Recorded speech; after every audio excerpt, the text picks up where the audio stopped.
సంతోషమందైన శ్రమల ఎందైనను నా స్తుతి కీర్తనకు ఆధారము నీవే.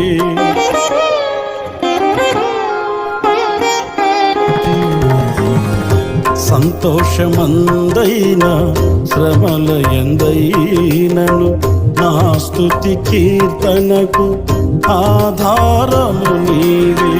నిత్యమైన మహిమలో నన్ను నిలుపుటకు శుద్ధ సువర్ణముగా నన్ను మార్చుచున్నావు. నిత్యమైన మహిమలో నన్ను నిలుపుటకు శుద్ధ సువర్ణముగా నన్ను మార్చుచున్నావు. ఆరాధ్యుడా యేసయ్యా, నీతో నా